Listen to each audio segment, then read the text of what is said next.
Hai Bunda, bagaimana kabarnya hari ini? Semoga selalu senantiasa sehat ya. Pada video kali ini, kami, mahasiswa Prodi Dietitian Gizi UB, akan menyajikan informasi terkait dengan diet pada diabetes mellitus ibu hamil. Selamat menikmati ya Bunda. Secara umum, diabetes pada kehamilan terjadi pada dua kelompok, yaitu pada bunda yang sebelumnya telah memiliki diabetes lalu menjadi hamil, atau bunda yang baru teridentifikasi diabetes ketika masa kehamilan. Sehingga, diabetes mellitus gestasional ini ditandai dengan adanya kenaikan gula darah pada masa kehamilan. Itulah mengapa apabila bunda memeriksakan diri ke tenaga kesehatan, bunda diminta mengukur gula darah terutama pada masa kehamilan 24 hingga 28 minggu.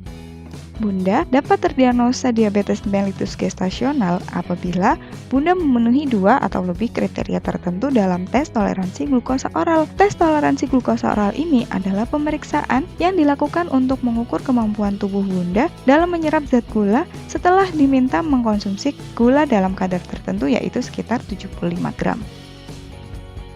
Diabetes mellitus gestasional ini berpotensi dan dapat memberikan dampak yang kurang baik bagi Bunda dan janin, seperti adanya penambahan berat badan yang berlebihan, peningkatan tekanan darah dan komplikasinya, bedah sesar, dan bahkan komplikasi yang berkaitan dengan jantung bahkan kematian. Setelah persalinan, Bunda juga memiliki resiko lanjut untuk terkena diabetes mellitus tipe 2 atau diabetes mellitus gestasional yang berulang. Bahkan, bayi yang baru dilahirkan pun memiliki resiko tinggi untuk lahir dengan berat badan lebih dari 4 kg. Lalu, apa yang dapat dilakukan Bunda apabila Bunda terdiagnosa diabetes mellitus gestasional? Yang pertama, Bunda harus memulai perbaikan dan modifikasi gaya hidup dengan terapi gizi dan peningkatan aktivitas fisik selama 2 minggu. Asupan makanan yang bergizi akan sangat menjadi fondasi untuk kehamilan karena kualitas dan kuantitas dari makanan memberikan dampak yang penting terhadap keseluruhan pertumbuhan dan perkembangan janin.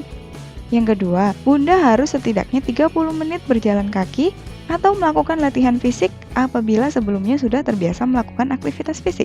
Yang ketiga, Bunda perlu memperhatikan dengan betul status gizi Bunda sebelum hamil dikaitkan dengan peningkatan berat badan selama kehamilan. Bunda perlu menghindari peningkatan berat badan yang lebih dari yang disarankan. Apabila Bunda berisiko tinggi terjadi penambahan berat badan berlebih, perlu dilakukan pengaturan makan sejak dari semester pertama. Lalu, yang terakhir, apabila sudah dilakukan modifikasi gaya hidup dengan terapi gizi dan peningkatan aktivitas fisik selama 2 minggu, namun gula darah 2 jam setelah makan Bunda masih saja tinggi, maka Bunda perlu terapi obat atau terapi insulin dengan terlebih dahulu berkonsultasi dengan praktisi medis ya Bunda.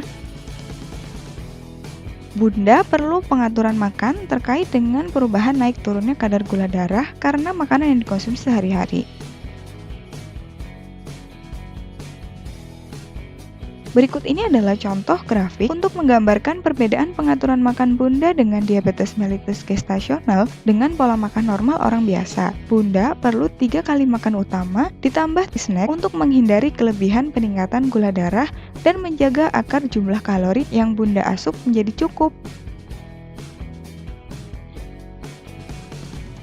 Bunda perlu memilih makanan sumber pati yang berasal dari sayur-sayuran, buah-buahan, dan biji-bijian, terutama yang berserat tinggi. Bunda juga perlu menghindari makanan-makanan dengan pemanis tambahan.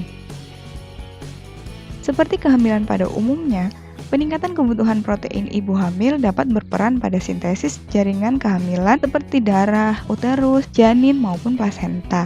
Bunda diharuskan mengkonsumsi protein yang bersumber pada protein nabati, seperti tempe, tahu, dan kacang-kacangan, daging tanpa lemak seperti ayam tanpa kulit, dan ikan serta susu rendah lemak. Asupan tinggi lemak juga perlu dihindari dengan mengonsumsi makanan sumber lemak dengan cara dipanggang, dikukus, ditumis, disetup, atau direbus. Bunda perlu menghindari makanan sumber lemak jenuh dan lemak trans seperti daging tinggi lemak, susu full cream, makanan siap saji, cake, dan goreng-gorengan. Kebutuhan lainnya antara lain asupan asam folat dan zat besi juga penting untuk diperhatikan ya Bunda. Kebutuhan ini berasal dari suplemen harian ibu hamil dan juga dari makanan yang dikonsumsi sehari-hari.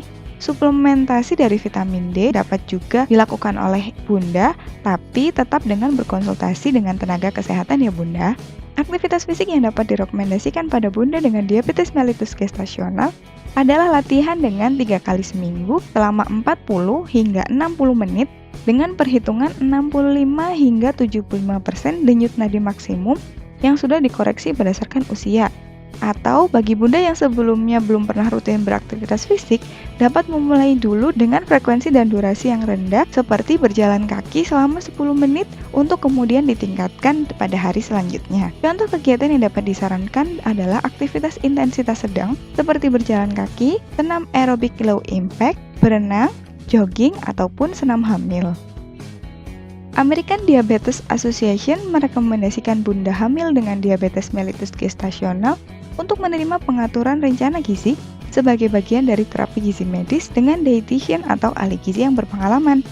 Pengaturan rencana gizi ini terdiri dari monitoring mandiri glukosa darah, monitoring nafsu makan, pola penambahan berat badan, dan pemilihan makanan ibu hamil, disertai preferensi kegiatan seperti aktivitas bekerja, aktivitas sedentari, dan juga latihan fisik.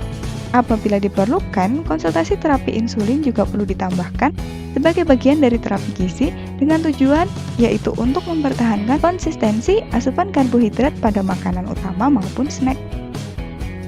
Yang terakhir adalah apabila kadar gula darah bunda tetap tinggi dengan 2 minggu pengaturan pola makan dan modifikasi gaya hidup, bunda perlu berkonsultasi lanjutan dengan tenaga medis terkait dengan kebutuhan monitoring gula darah bunda selama kehamilan serta manajemen diabetes mellitus secara mandiri oleh ibu hamil dengan beresiko komplikasi yang terjadi yang perlu dilakukan bunda dalam menghadapi tahapan selanjutnya, yaitu proses melahirkan dan menyusui.